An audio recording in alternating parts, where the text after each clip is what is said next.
సైఫ్ అలీ ఖాన్ దాడి కేసులో సినిమాను మించిన ట్విస్టులు బయటపడుతున్నాయి.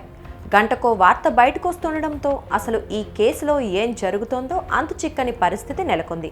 విచారణలో భాగంగా ఈరోజు కరీనా స్టేట్మెంట్ను పోలీసులు రికార్డ్ చేశారు. అయితే కరీనా చెప్పిన కొన్ని విషయాలు ఇంట్రెస్టింగ్గా ఉన్నాయి. దాడి జరిగిన రోజు అసలు ఇంట్లో ఎలాంటి దొంగతనము జరగలేదని ఆమె పోలీసులకు తెలిపింది. దాడికి పాల్పడిన సమయంలో దుండగుడు ఎంతో ఆవేశంగా ఉన్నాడని పోలీసులకు చెప్పారు. చిన్న కుమారుడు జేహ్ కేర్టేకర్ను కాపాడే ప్రయత్నంలో సైఫ్ దుండగుడితో పోరాడాడని పోలీసులకు తెలిపారు.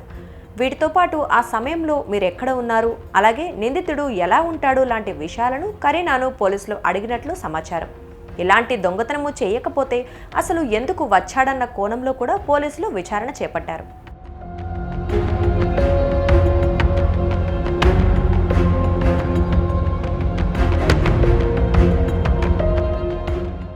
ఇదిలా ఉంటే నిందితుడు దాడి తర్వాత షాపింగ్ చేసినట్లుగా ఒక వీడియో సోషల్ మీడియాలో చక్కర్లు కొడుతోంది. ఈ నేపథ్యంలో నిందితుడిని ఓ మొబైల్ షాప్లో పోలీసులు గుర్తించి అందుకు సంబంధించిన సీసీటీవీ ఫుటేజ్ను విడుదల చేశారు. అందులో నిందితుడు సైఫ్పై దాడి చేసిన సుమారు 6 గంటల తర్వాత ఉదయం 9 గంటల ప్రాంతంలో ఓ మొబైల్ షాప్లో ఇయర్ ఫోన్స్ కొన్నాడు. ఆ సమయంలో అతను బ్లూ షర్ట్ ధరించినట్లు సీసీటీవీలో స్పష్టంగా కనిపిస్తోంది.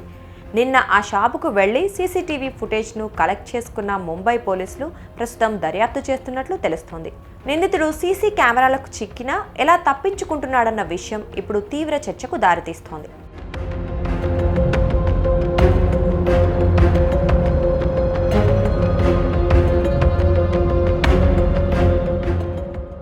మరోవైపు ఊర్వశి రౌతేలా సైఫ్ అలీ ఖాన్కు క్షమాపణలు చెప్పారు. సైఫ్పై జరిగిన దాడిని సినీ ప్రముఖులందరూ తీవ్రంగా ఖండించగా తన తాజా సినిమా డాకు మహారాజ్ సక్సెస్లో ఉన్న ఊర్వశి ఓ ఇంటర్వ్యూలో సైఫ్పై దాడిని భిన్నంగా వివరించడంతో చిక్కుల్లో పడింది.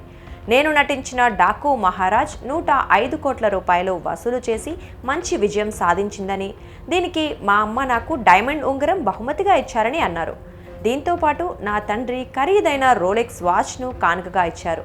అయితే ప్రస్తుతం వాటిని ధరించి బయటకు వెళ్లటానికి భయంగా ఉందని, ఎందుకంటే ఎవరైనా సైఫ్పై దాడి చేసినట్లు చేస్తారేమోనన్న భయం ఉందని ఆ ఇంటర్వ్యూలో అన్నారు. ఈ వ్యాఖ్యలపై నెటిజన్లు ఘాటుగా స్పందించారు. ఎలాంటి సమయంలో ఎలా మాట్లాడుతున్నారని ఆమెను ట్రోల్ చేశారు. దీనిపై స్పందించిన ఊర్వశి నేను సైఫ్కు క్షమాపణలు చెబుతున్నానని అన్నారు. మొత్తంగా సైఫ్ దాడి విచారణతో పాటు భిన్నమైన కామెంట్లను కూడా ఎదుర్కొంటుందని సోషల్ మీడియాలో చర్చ నడుస్తోంది.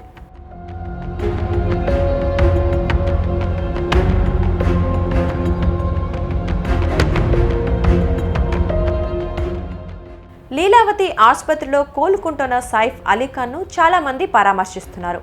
సైఫ్ ఆరోగ్యం కూడా రికవర్ అవుతుందని డాక్టర్లు చెబుతున్నారు. పోలీసులు కూడా నిందితుడి కోసం పెద్ద ఎత్తున గాలిస్తున్నట్లు చెబుతున్నారు. అందులో భాగంగానే వరుసగా చాలా మంది స్టేట్మెంట్లను రికార్డ్ చేస్తున్నట్లు తెలుస్తోంది.